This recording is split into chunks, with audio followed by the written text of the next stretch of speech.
Sarah lived 127 years. These were the years of the life of Sarah.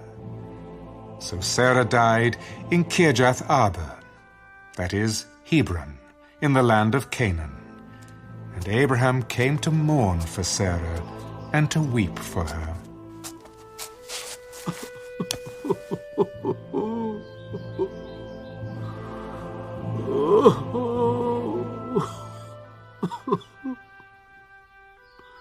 Then Abraham stood up before his dead and spoke to the sons of Heth. I am a foreigner and a visitor among you. Give me property for a burial place among you, that I may bury my dead out of my sight. And the sons of Heth answered Abraham, Hear us, my lord. You are a mighty prince among us. Bury your dead in the choicest of our burial places. None of us will withhold from you his burial place, that you may bury your dead.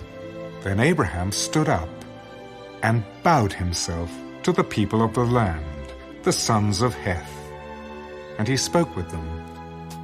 If it is your wish that I bury my dead out of my sight, hear me, and meet with Ephron the son of Zohar for me, that he may give me the cave of Machpelah which he has, which is at the end of his field. Let him give it to me at the full price, as property, for a burial place among you. Now Ephron dwelt among the sons of Heth, and Ephron the Hittite answered Abraham in the presence of the sons of Heth, all who entered at the gate of his city. No, my lord, hear me. I give you the field and the cave that is in it. I give it to you in the presence of the sons of my people. I give it to you. Bury your dead. Then Abraham bowed himself down before the people of the land. And he spoke to Ephron in the hearing of the people of the land. If you will give it, please hear me. I will give you money for the field. Take it from me, and I will bury my dead there. And Ephron answered Abraham, My lord, listen to me. The land is worth 400 shekels of silver. What is that between you and me? So bury your dead. And Abraham listened to Ephron. And Abraham weighed out the silver for Ephron, which he had named in the hearing of the sons of Heth, 400 shekels of silver, currency of the merchants. So the field of Ephron, which was in Machpelah, which was before Mamre, the field and the cave which was in it, and all the trees that were in the field, which were within all the surrounding borders, were deeded to Abraham as a possession in the presence of the sons of Heth, before all who went in at the gate of his city. And after this, Abraham buried Sarah his wife in the cave of the field of Machpelah, before Mamre, that is Hebron, in the land of Canaan. So the field and the cave that is in it were deeded to Abraham by the sons of Heth as property for a burial place.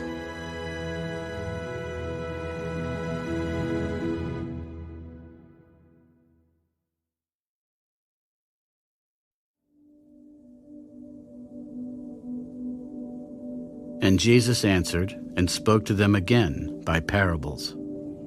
The kingdom of heaven is like a certain king who arranged a marriage for his son and sent out his servants to call those who were invited to the wedding, and they were not willing to come. Again, he sent out other servants, saying, Tell those who are invited, See, I have prepared my dinner, my oxen and fatted cattle are killed, and all things are ready. Come to the wedding. But they made light of it and went their ways, one to his own farm, another to his business, and the rest seized his servants, treated them spitefully, and killed them. But when the king heard about it, he was furious, and he sent out his armies, destroyed those murderers, and burned up their city. Then he said to his servants, The wedding is ready, but those who were invited were not worthy. Therefore, go into the highways, and as many as you find, invite to the wedding." So those servants went out into the highways and gathered together all whom they found, both bad and good, and the wedding hall was filled with guests. But when the king came in to see the guests, he saw a man there who did not have on a wedding garment. So he said to him, "Friend, how did you come in here without a wedding garment?" And he was speechless. Then the king said to the servants, "Bind him hand and foot, take him away, and cast him into outer darkness. There will be weeping and gnashing of teeth. For many are called, but few are chosen." Then the Pharisees went and plotted how they might entangle him in his talk. And they sent to him their disciples with the Herodians. "Teacher, we know that you are true and teach the way of God in truth, nor do you care about anyone, for you do not regard the person of men. Tell us, therefore, what do you think? Is it lawful to pay taxes to Caesar or not?" But Jesus perceived their wickedness. "Why do you test me, you hypocrites? Show me the tax money." So they brought him a denarius. "Whose image and inscription is this?" "Caesar's." "Render, therefore, to Caesar the things that are Caesar's, and to God the things that are God's." When they had heard these words, they marveled, and left him, and went their way.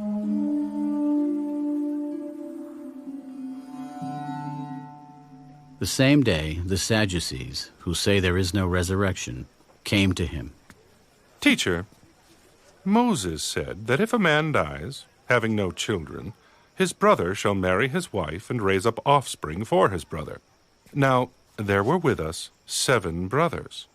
The first died after he had married, and having no offspring, left his wife to his brother. Likewise the second also, and the third, even to the 7th. Last of all, the woman died also.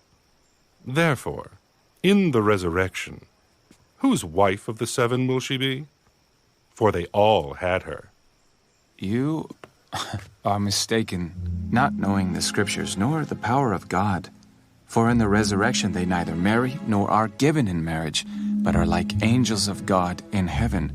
But concerning the resurrection of the dead, have you not read what was spoken to you by God, saying, 'I am the God of Abraham, the God of Isaac, and the God of Jacob'? God is not the God of the dead, but of the living." And when the multitudes heard this, they were astonished at his teaching. But when the Pharisees heard that he had silenced the Sadducees, they gathered together. Then one of them, a lawyer, asked him a question, testing him. "Teacher, which is the great commandment in the law?"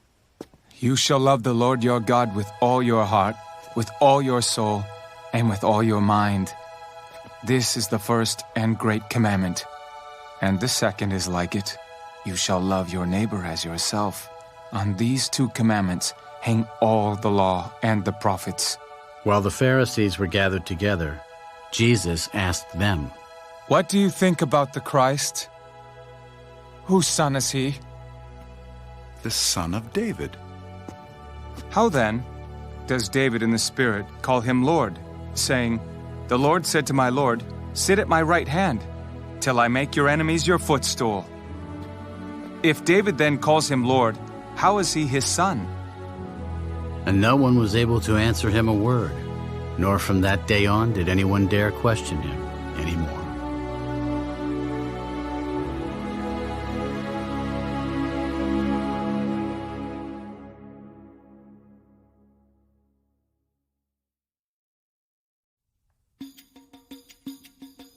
Now these are the priests and the Levites who came up with Zerubbabel, the son of Shealtiel, and Jeshua, Sariah, Jeremiah, Ezra, Amariah, Malach, Hattush, Shechaniah, Rehum, Merimoth, Iddo, Ginnethoi, Abijah, Mijamin, Maadiah, Bilgah, Shemaiah, Joiarib, Jedidiah, Sallu, Amok, Hilkiah, and Jediah. These were the heads of the priests and their brethren in the days of Jeshua. Moreover, the Levites were Jeshua, Benui, Kadmiel, Sherebiah, Judah, and Mattaniah, who led the thanksgiving psalms, he and his brethren. Also Bakbukiah and Unai, their brethren, stood across from them in their duties. Jeshua begot Joachim, Joachim begot Eliashib, Eliashib begot Joiada, Joiada begot Jonathan, and Jonathan begot Jaddua. Now in the days of Joachim, the priests, the heads of the fathers' houses, were of Sariah, Moriah, of Jeremiah, Hananiah, of Ezra, Meshullam, of Amariah, Jehohanan, of Melichu, Jonathan, of Shebaniah, Joseph, of Haram, Adnah, of Meraioth, Helkai, of Iddo, Zechariah, of Genethan, Meshullam, of Abijah, Zichri, the son of Minjamin, of Moadiah, Piltai, of Bilgah, Shammua, of Shemaiah, Jehonathan, of Joiarib, Mattaniah, of Jediah, Uzai, of Salai, Kalai, of Amok, Eber, of Hilkiah, Hashabiah, and of Jediah, Nethanel.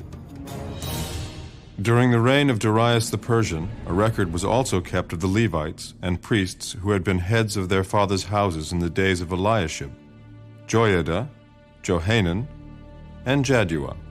The sons of Levi, the heads of the fathers' houses until the days of Johanan the son of Eliashib, were written in the book of the Chronicles. And the heads of the Levites were Hashabiah, Sherebiah, and Jeshua, the son of Kadmiel, with their brothers across from them, to praise and give thanks, group alternating with group, according to the command of David, the man of God. Mattaniah, Bakbukiah, Obadiah, Meshullam, Talmon, and Aked were gatekeepers keeping the watch at the storerooms of the gates. These lived in the days of Joachim, the son of Jeshua, the son of Jozadak, and in the days of Nehemiah the governor, and of Ezra the priest, the scribe. Now at the dedication of the wall of Jerusalem, they sought out the Levites in all their places to bring them to Jerusalem, to celebrate the dedication with gladness, both with thanksgivings and singing, with cymbals and stringed instruments and harps. And the sons of the singers gathered together from the countryside around Jerusalem, from the villages of the Netophathites, from the house of Gilgal, and from the fields of Geba and Asmaveth, for the singers had built themselves villages all around Jerusalem. Then the priests and Levites purified themselves and purified the people, the gates, and the wall. So I brought the leaders of Judah up on the wall, and appointed 2 large thanksgiving choirs. One went to the right hand on the wall, toward the refuse gate. After them went Hoshea, and half of the leaders of Judah, and Azariah, Ezra, Meshullam, Judah, Benjamin, Shemaiah, Jeremiah, and some of the priest's sons with trumpets, Zechariah the son of Jonathan, the son of Shemaiah, the son of Mattaniah, the son of Micaiah, the son of Zaccur, the son of Asaph, and his brethren, Shemaiah, Azarel, Milalai, Gilalai, Mai, Nithanel, Judah, and Hanani, with the musical instruments of David the man of God. Ezra the scribe went before them. By the fountain gate, in front of them, they went up the stairs of the city of David, on the stairway of the wall, beyond the house of David, as far as the water gate eastward. The other thanksgiving choir went the opposite way, and I was behind them with half of the people on the wall, going past the tower of the ovens as far as the broad wall, and above the gate of Ephraim, above the old gate, above the fish gate, the tower of Hananel, the tower of the 100, as far as the sheep gate, and they stopped by the gate of the prison. So the 2 thanksgiving choirs stood in the house of God, likewise I and the half of the rulers with me. And the priests, Eliakim, Maaseiah, Minjamin, Micaiah, Elioenai, Zechariah, and Hananiah, with trumpets. Also Maaseiah, Shemaiah, Eleazar, Azai, Jehanan, Malchijah, Elam, and Ezer. The singers sang loudly with Jezrahiah, the director. Also that day they offered great sacrifices and rejoiced, for God had made them rejoice with great joy. The women and the children also rejoiced, so that the joy of Jerusalem was heard afar off. And at the same time some were appointed over the rooms of the storehouse for the offerings, the firstfruits and the tithes, to gather into them from the fields of the cities the portions specified by the law for the priests and Levites, for Judah rejoiced over the priests and Levites who ministered. Both the singers and the gatekeepers kept the charge of their God, and the charge of the purification, according to the command of David and Solomon his son. For in the days of David and Asaph of old there were chiefs of the singers, and songs of praise and thanksgiving to God. In the days of Zerubbabel and in the days of Nehemiah all Israel gave the portions for the singers and the gatekeepers, a portion for each day. They also consecrated holy things for the Levites, and the Levites consecrated them for the children of Aaron.